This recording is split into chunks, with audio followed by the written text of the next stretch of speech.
আসসালামু আলাইকুম এভরিওয়ান। আজকে মূলত আমরা ঈদের আগের দিন। তো আমাদের একটা প্ল্যান ছিল, যেহেতু আমরা 6 ফ্রেন্ড, আমরা প্রতি বছরের ন্যায় আমরা কোথাও না কোথাও ঘুরতে যাই। তো এবার আমাদের প্ল্যান ছিল যে কুষ্টিয়াতে আমরা ঘুরতে যাব। তো সেই ইয়েতেই আর কি আমাদের বের হওয়া। বাট আনফর্চুনেটলি বাসা থেকে বের হওয়ার কিছুক্ষণ পরেই যখন আমরা একটু দূরে যাওয়ার পরে প্রচণ্ড মেঘ উঠে আসে এবং ভয়াবহ বৃষ্টি। আপনারা সেটা দেখতেই পারতেছেন। আমরা অলমোস্ট এখানে প্রায় 1 ঘন্টার মতো অবস্থান করি। কিছুতেই বৃষ্টি থামছে না, মুষলধারে বৃষ্টি। তো যাই হোক, বৃষ্টি থামার পরে একটু কমার পরে আমরা এখান থেকে বের হই। বাট আমাদের কপালটা তখনও ভালো ছিল না, বের হওয়ার পরে আমরা আবার বৃষ্টি পড়তে থাকে। তো এই অবস্থাতে আমরা মোটামুটি ভিজতে ভিজতে চলে যাই, যেহেতু এখানে বৃষ্টি, আমাকে তো এখান থেকে যেতেই হবে, যেহেতু এই জায়গাটা খুব একটা ভালো জায়গা না, ফাঁকা জায়গা। আমরা অনেকক্ষণ ওখানে ছিলাম। পরে আমরা আমাদের গ্রামের বাজার ওখানে গিয়ে আমরা নাস্তা করি সবাই, যেহেতু মোটামুটি অনেক ভোরে উঠছিলাম, ক্ষুধার্ত ছিলাম। তো খাওয়া দাওয়া সেরে আমরা ওখানে মোটামুটি আরও 1 ঘন্টা অবস্থান করি। সব মিলায় দেখা যায় যে আমরা বের হয়েছি ভোর 6টার দিকে। বাট আমাদের গ্রাম থেকে আমাদের বাজারে আসতে মোটামুটি 10 মিনিট সময় লাগে। বাট এর মধ্যে আমরা অলমোস্ট 2 ঘন্টা 2.5 ঘন্টা পার করে ফেলছি। তো একবার আমরা মোটামুটি ডিসিশন নিয়ে নিয়েছিলাম যে আমরা আর কোথাও যাব না, যেহেতু এইভাবে বৃষ্টি হচ্ছে। বাট আমাদের যারা অন্য মেম্বার্স আছে তাদের খুব আগ্রহ যে না, বৃষ্টি যেহেতু একটু কমছে, আশা করি পরিষ্কার হয়ে যাবে। সেই আশা নিয়ে আমরা আবার রওনা দিই। তো এটাই হচ্ছে আমাদের অবস্থান। আমাদের বাজার থেকে একজনের কাছ থেকে আমি রেইনকোট নেই, যেহেতু মোটামুটি বৃষ্টি হয়ে পরিবেশটা অনেক ঠান্ডা হয়ে গেছিলো। বাট আমাদের তো যেতে হবে। তো তখন আমি আমার ওই আঙ্কেলের কাছ থেকে আমি রেইনকোটটা নিয়ে মোটামুটি আমরা তখন রওনা দিই। এভাবে আমাদের যাত্রা শুরু হয়। আমাদের প্রথম গন্তব্য হচ্ছে যে আমরা আগে শিলাইদা ঘাটে যাব, সেখান থেকে নদী পার হব। নদী পার হয়ে ওই পারে গিয়ে আমাদের মূল ইয়েটা শুরু হবে। তো যদিও আমি কিছু ভিডিও আমার হয়নি, আমি আপনাদের দেখাতে পারলাম না। আমাদের আমরা যখন শিলাইদা ঘাট থেকে মোটামুটি আমাদের নৌকা ধরতে গেলে আরও 1 কিলোমিটার বালুর চর দিয়ে যেতে হয়। তো আজকে যেহেতু সকালে প্রচণ্ড বৃষ্টি হয়েছে, ওভারঅল সব জায়গায় এত পরিমাণ বৃষ্টি হয়েছে যে আমরা যখন বালুর চরে নামছি, অনেকে নিষেধ করছে, আবার কেউ কেউ বলছে যে যান যেতে পারবেন। বাট খুবই খারাপ পরিস্থিতি। আমার তো এক ফ্রেন্ড আছে, 3-4 বার পড়ে গেছে, যেহেতু বালুর মধ্যে পানি। তো গাড়ি তো নর্মালি বালুতে আপনারা জানেনই যে খুব স্কিড করে, এরপরে আবার পানি। তো ভয়াবহ একটা পরিস্থিতি তৈরি হয়ে গেছিল। যাই হোক, আমরা ওইভাবে আর কি অতিক্রম করি, যেহেতু কিছু করার নেই আমাদের। আমরা যখন মুভ করছি, মাঝামাঝিতে চলে গেছি, তখন চাইলে আর ব্যাকও আসতে পারতেছি না, সামনেও যেতে পারতেছি না, এমন একটা পরিস্থিতি। তো ভিডিওটা আমি করতে পারি নাই, আমি ভিডিওটা অন রাখছিলাম, বাট কোনো একটা সমস্যার কারণে ভিডিওটা হয় নাই। মোটামুটি ফটো মুড চলে আসার কারণে ভিডিওটা আপনাদেরকে আমি দেখাতে পারলাম না। হয়তো দেখলে আপনাদের আরও ভালো লাগতো, আপনারা বিষয়টা বুঝতে পারতেন যে আসলে আমরা কতটা কষ্ট করছি এবং কতটা পরিশ্রম করে আমরা নৌকা পারের জন্য প্রিপারেশন নিছি। বাট এটার জন্য আমাদেরকে অনেক অনেক কষ্ট করতে হয়েছে। আমরা মোটামুটি 3টা গাড়ি নিয়ে 6 জন আছি। এভাবেই আমাদের যাত্রা শুরু হয়। তো পরবর্তী দেখতে থাকেন, বাকি কথা আবার সামনে হবে ইনশাল্লাহ।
এই জেটি ঘাটটা, এখানে এই যে নৌকাটা ঠেকানো, আমরা মাত্রই নামছি।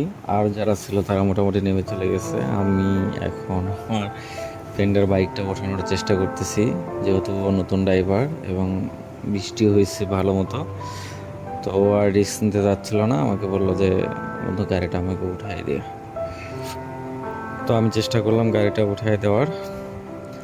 রাস্তাটা অনেক ভাঙা, বাট আলহামদুলিল্লাহ ভালোভাবে উঠে গেছে। হয়তো ভিডিওতে ওইভাবে বোঝানো যাচ্ছে না, বাট অনেকটাই উঁচা এবং খাড়া।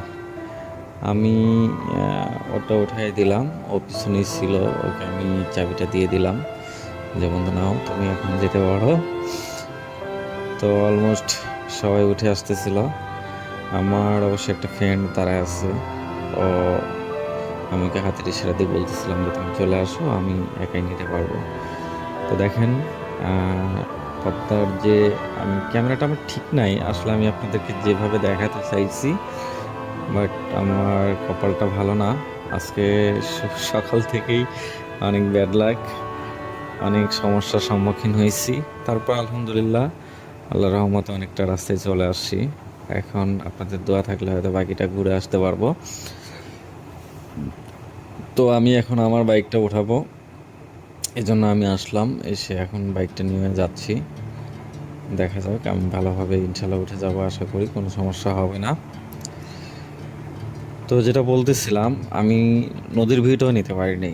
নদীর ভিউটা কিন্তু অসম্ভব সুন্দর ছিল। মানে কিছুটা মেঘলা আকাশ ছিল, আবার রোদে বের হচ্ছিল। তো সব মিলায় দেখা যাচ্ছে যে পরিবেশটা সত্যিই অনেক সুন্দর ছিল। যদিও বৃষ্টি হয়ে গেছে, রাস্তায় অনেক কাদা, রাস্তা অনেক পিচ্ছিল হয়েছিল। তো সামনেই হচ্ছে আমাদের মানে গ্রুপের লিডার।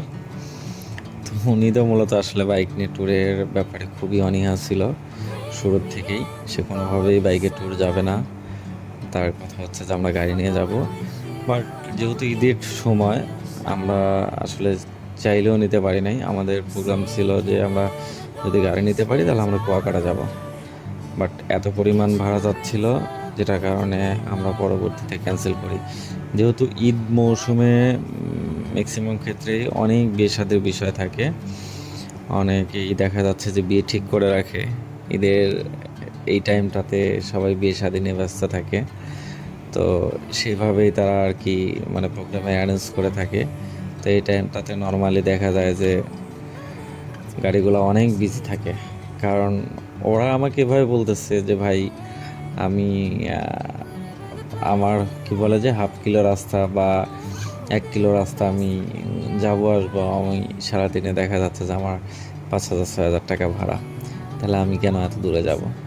তাদের লজিকটা ঠিক আছে, বাট আমার ইচ্ছা ছিল বাইক নিয়ে ঘোরার, বাট কোনোভাবে তাদেরকে রাজি করাতে পারি নাই। যেহেতু অনেক লং রোড, মোটামুটি কুয়াকাটা আমাদের পাবনা থেকে অলমোস্ট 8 ঘন্টা মতো লাগবে, একটা হিউজ রাস্তা। তো তারা কোনোভাবেই রাজি না। যাই হোক, ফাইনালি আমরা ডিসিশন নিলাম যে তাহলে আমরা গাড়ি নিয়ে যাব কুষ্টিয়াতে।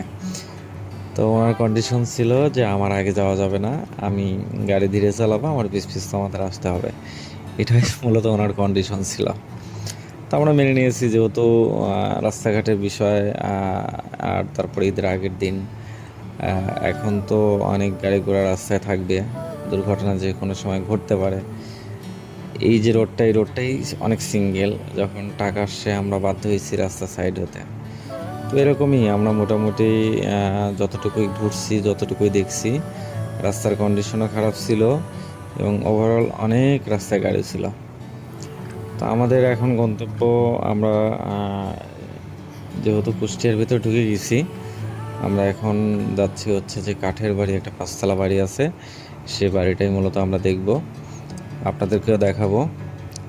ভালোই লাগতেছে, নতুন একটা এক্সপিরিয়েন্স হচ্ছে। যেহেতু আমি মোটামুটি অনেকবারই আমি এই পারে আসছি, কিন্তু আমার কুঠিবাড়ি যাওয়া হয়েছে, রবীন্দ্রনাথ ঠাকুরের কুঠিবাড়ি যেটা, সেখানে আমি কয়েকবার গেছি। বাট এখানে যে কাঠের কোনো বাড়ি আছে 5তলা বাড়ি, সেটা আমার দেখা হয় নাই। আজকে আমরা দেখব, ইনশাল্লাহ আপনাদেরকেও দেখাবো।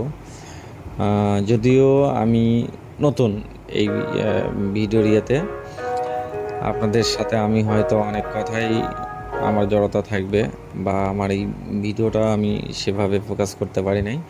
আমার ক্যামেরাটা অনেক ডাউন হয়েছিল, আমি সেভাবে কিছুই খেয়াল করতে পারি নাই। আলহামদুলিল্লাহ, আমরা ফার্স্ট গন্তব্য আমাদের কাঠের বাড়ির যে পাঁচতলা, সেটা আমরা এখানে চলে আসি। তো এখানে আমাদের টিকিট নেয় জনপ্রতি 20 টাকা করে। তো আমরা মোটামুটি সবাই টিকিটের টাকা দিয়ে আমি আমার হেলমেটটা রেখে ভিতরে ঢোকার চেষ্টা করলাম। তো এখানে পর্যটক বলতে আমি আসলে ওইভাবে তেমন কিছু দেখি নাই, মানে ওইভাবে যে মানুষজন আসা আমি এক দুজনকে দেখছি, আর সেভাবে কাউকেই পাই নাই। বাট তারপর আমরা ঘুরে ঘুরে দেখতেছিলাম, আসলে এখানে ওইভাবে দেখার কিছুই নাই।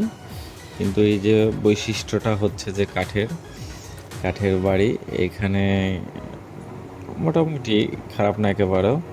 তবে বৃষ্টি হয়েছে, দেখা যাচ্ছে যে অনেক দিক দিয়ে পানি ঢুকছে, ফ্লোরে পানি পাচ্ছিলাম আমরা। তো মজার বিষয় হচ্ছে আমরা ভুল করে অন্যদিকে চলে গেছি, মানে আমরা সিঁড়ি ধরে যে উপরে উঠবো সেটা না উঠে আমরা পাশ দিয়েই চলে গেছি, বাট আমরা বুঝতে পারি নাই। তো যাই হোক, সাধারণত তো অনেকেই ব্যাক সাইডে যায় না, বাট আমরা ঘুরলাম, দেখলাম। তো সবার সাথে আমিও ভিতরে চলে গিয়েছিলাম, যেটা আমি পরে নোটিশ করলাম। নোটিশ করার পরে ওদেরকে বলার পরে ওরা আবার ওখান থেকে ব্যাক আসার পরে আমরা মোটামুটি আস্তে আস্তে আমরা সব জায়গাগুলো ঘুরে দেখতেছিলাম। তো খারাপ লাগে নাই, বাট অতটা ভালোও লাগে নাই। আমি আসলে কাউকে নিরুৎসাহিত করতে যাচ্ছি না, বাট আমার কাছে পার্সোনাল ওপিনিয়ন চাইলে অতটা ভালো লাগে নাই। তবে হ্যাঁ, যেটা রেয়ার যে এরকম একটা কাঠের বাড়ি, যেটা সচরাচর আমি কখনো দেখি নাই, এটাই ফার্স্ট টাইম। তো ঘুরে ঘুরে দেখতেছিলাম, এই আর কি মোটামুটি। আপনারা এখন যেটা দেখতেছেন এটা দোতলা। এখানে আসলে আমি কী বলবো, আমি ওইভাবে অতটা মানে আকর্ষণীয় সেটা আমি বলবো না। আপনারা যেটা দেখছেন এটা হচ্ছে কলের গান বলে। এরকম কিছু দেখা যাচ্ছে যে কিছু আর্ট বা কিছু কাঠের বানানো আসবাবপত্র, আর কিছু বাড়ি টাড়ি, মানে সুন্দর সুন্দর কিছু কথা আছে। তো আমরা এখান থেকে উপরে যাচ্ছিলাম তিনতলায় আমরা মানে যতটা উপরে ওঠা গেছে ততটাই দেখা গেছে যে কক্ষগুলো ছোটো হয়ে গেছে, মানে জায়গাটা অনেক শর্ট করে ফেলছে। তো যেহেতু কাঠের এখানে ওয়েট ডিস্ট্রিবিউশনের একটা বিষয় আছে, হয়তো সেভাবেই চিন্তা করে বানানো হয়েছে। বাট আমরা তো 6 জন ছিলাম, অলমোস্ট অনেকেই ওঠে। হয়তো যখন যেহেতু আজকে বৃষ্টি, ওইভাবে পর্যটক আসে নাই, হয়তো এখানে আসে, ব্যতিক্রমী যেহেতু একটা বিষয়। তো আমি আসলে তিনতলায় তা দেখার মতো তেমন কিছুই পাই নাই। পরে আমি এটা 5ম তলা, সরি আমি ভুল করে ফেলছি, হয়তো এর নিচে আর একটা ছিল। তো এইখানে হচ্ছে ছোট্ট একটা প্রার্থনা করার মতো একটা করে মানে করে রাখছে। হয়তো এখানে বসে থাকলে অনেক ভালো লাগবে, বাট যেহেতু আমাদের হাতে সময় ছিল না, আমরা স্বল্প সময় নিয়েই আমরা এখানে আসি। তো জায়গাটা আমরা শর্ট টাইমে ঘুরে দেখার চেষ্টা করি। তো আলহামদুলিল্লাহ আমরা যতটুকু দেখছি ততটুকুই খারাপ লাগে নাই, আবার খুব বেশি ভালো লাগে নাই। তো আমরা তখন আবার পরবর্তীতে নেমে যাই, যেহেতু আমাদের আসলে দেখার মতো ওইভাবে কিছু পাচ্ছিলাম না। বাট এটার গল্প আমি অনেক শুনেছি, বাট সেই গল্পের সাথে বাস্তবতার আমি আসলে ওইভাবে মিল খুঁজে পাই নাই। তারপর আপনারা যদি এটা দেখতে চান বা দেখার আগ্রহ থাকে তাহলে আসতে পারবেন। পরিবেশটা নিরিবিলি আছে, আপনারা চাইলে একটু সময় কাটাতে পারবেন, এখানে ঘুরে ঘুরে দেখতে পারবেন, চাইলে বসে থাকতে পারবেন। তো এই হচ্ছে সর্বোপরি অবস্থা। তো ইনশাল্লাহ দেখা হচ্ছে আবার পরবর্তী ভিডিওতে। যদি ভালো লেগে থাকে তাহলে অবশ্যই একটা লাইক এবং সাবস্ক্রাইব করবেন। তো সবাই ভালো থাকবেন। আল্লাহ হাফেজ।